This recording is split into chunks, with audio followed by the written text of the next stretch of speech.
आगे हम बात करें तो हजारीबाग की बात करेंगे।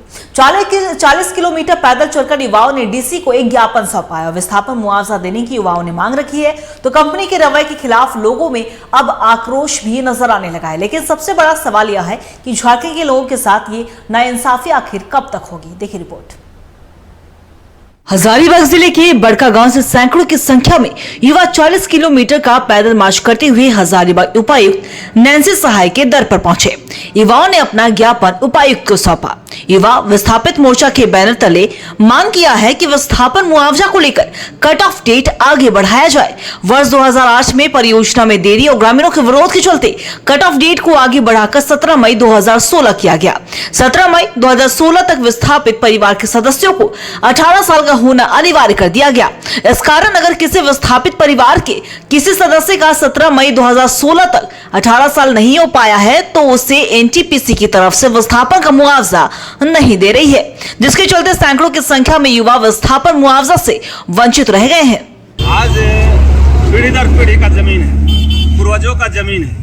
ये जमीन को अगर अधिग्रहण कर लेता है और जो 2004 में इसका परियोजना का आवंटन हुआ, एनटीपीसी कोल ब्लॉक आवंटन हुआ, परियोजना वहाँ प्रभावित हुआ 2008 से लेकर 2016 से माइनिंग कर रहा है। अब जो लड़का 2016 में, इसका कहना है कि 2016 में अगर तुम 12 साल का है तो तुमको कोई परियोजना का लाभ नहीं मिलेगा।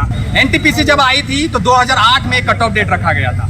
ग्रामीणों के भारी विरोध और अगर परियोजना में लेट लतीफी के कारण उस कट ऑफ डेट को आगे बढ़ा दिया गया 2016। थोड़ा सा कट ऑफ डेट हम बता देते हैं। कट ऑफ डेट में ऐसा है कि अगर आपके परिवार में से अगर किसी सदस्य को 2016 में अगर 18 साल नहीं हुआ है तो कंपनी उसको विस्थापन नहीं देगी और विस्थापन का मुआवजा नहीं देगी। 2008 से 2024 तक विस्थापित गांव के ग्रामीणों को एनटीपीसी विस्थापित नहीं कर पाई और आने वाले समय में कब तक विस्थापित करेगी यह भी एनटीपीसी बताने को तैयार नहीं है। एनटीपीसी पकड़ी बरवाडी कोल खनन परियोजना में कुछ ऐसे गाँव है जहाँ पर खनन का कार्य 2024 में ही शुरू हुआ है या शुरू होने वाला है। विस्थापित गांव में कुछ ऐसे नौजवान हैं जिनकी शादी हो गई है, जिनके बच्चे भी हो गए हैं, पर उनको भी विस्थापन का लाभ नहीं दिया जा रहा है। इन सभी समस्याओं को देखते हुए मोर्चा ने मांग की है कि कंपनी जिस तारीख को विस्थापित कर रही है उसी तारीख का कट ऑफ डेट भी रखा जाए। कंपनियों की मनमानी के खिलाफ लोगों में आक्रोश है, लोग इंसाफ चाहते हैं, लेकिन सवाल बस यही है कि झारखंड के मूलवासियों के साथ ये न्याय इंसाफी कब तक। G45 के लिए हजारीबाग से सोनू केसरी की रिपोर्ट।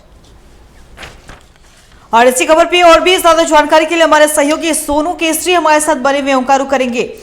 सोनू, देखिए कहीं ना कहीं अब विस्थापन के मुआवजे की मांग को लेकर लगातार लोगों में आक्रोश भी नजर आ रहा है। युवा 40 किलोमीटर पैदल चलते हुए मार्च करते हुए उपायुक्त नैन्सी सहाय के दर पहुंचे, उन्होंने ज्ञापन भी सौंपा है। तो फिलहाल क्या कुछ अपडेट है आपके पास?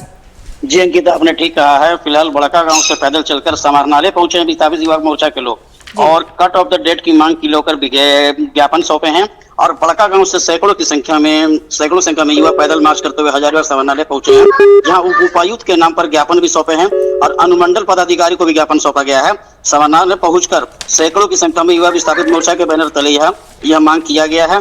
और फिलहाल विस्थापन मुआवजा को लेकर कट ऑफ डेट आगे बढ़ाया जाए, जिसकी मांग की जा रही है।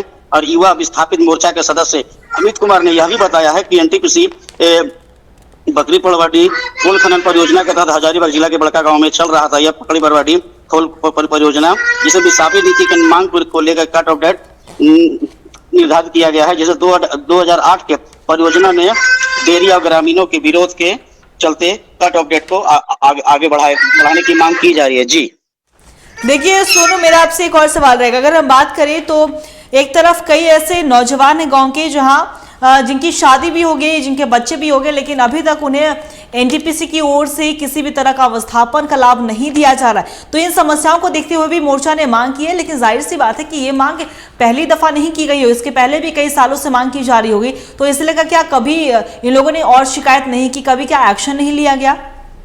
जी, शिकायत तो कई जगह इन लोगों ने की और मगर इन लोगों की शिकायत पे जल्द सुनवाई नहीं हुई है।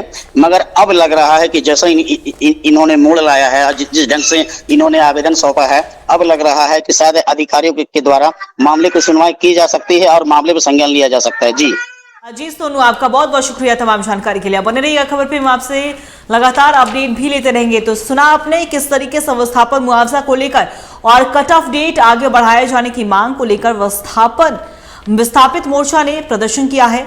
अब उनका आक्रोश साफ तौर पर नजर आ रहा है युवा विस्थापित मोर्चा का, और डीसी के नाम में ज्ञापन सौंपा गया। तो देखने वाली बात होगी कि इनकी मांग कब पूरी होती है।